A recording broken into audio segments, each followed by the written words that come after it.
My house was built in 1904. It is a single family home wood frame sitting on a concrete block foundation. I have been living here for about 12 years. Of all the weird things that my siblings and me have seen or heard in this house, this is one of my favorite events. This happened to my brother about 10 years ago. My brother and his best friends had started a garage band playing mostly German rock. It's an alternative music to German. His friends could only get on Sunday afternoons. They would practice until the early evenings and they would usually call it quits by 8 pm. This was the time usually I showed up and went to bed cause I worked in the graveyard shift. This happened in late fall, so the days were getting shorter. They had finished a long session when the decision to head to someone else's house came out.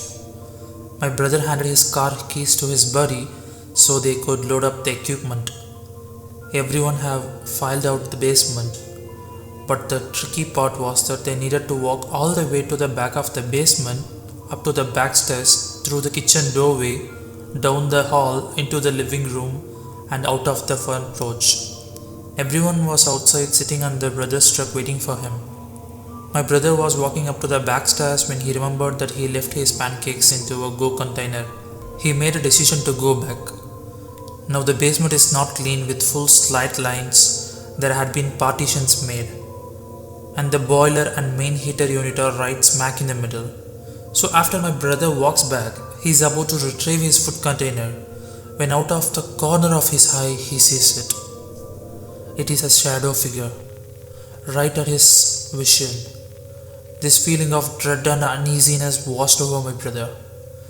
We had been taught that if you are in the presence of a spirit or ghost and you felt a bad vibe, to quickly say prayer or curse at it. My brother chose the latter. He basically just told, "Hey, fuck you! I don't have time for this shit." My brother started to walk to the back of the basement and briskly up the stairs.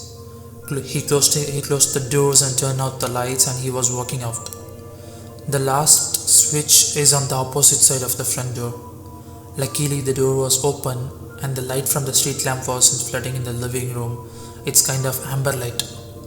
My brother said he felt something at his back, but at no point he did turn around. He flickered the last switch, the living room went dark, and also the rest of the house, the light gone out. As he stepped out he pulled on the door, closing it behind him. Still holding his food container in one hand, he jogged down to the few porch steps. He walked towards the front gate. Our house resides far from the main street, essentially having a large front yard, but no rear garage. He closed the gap between himself and his friend Laden.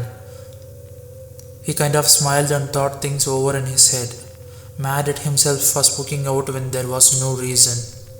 He climbed into the driver's side of the truck, putting on his seatbelt and getting ready to pull out of the parking spot, directly in front of the house. When one of his friends asked, "Hey, wait, what about your brother?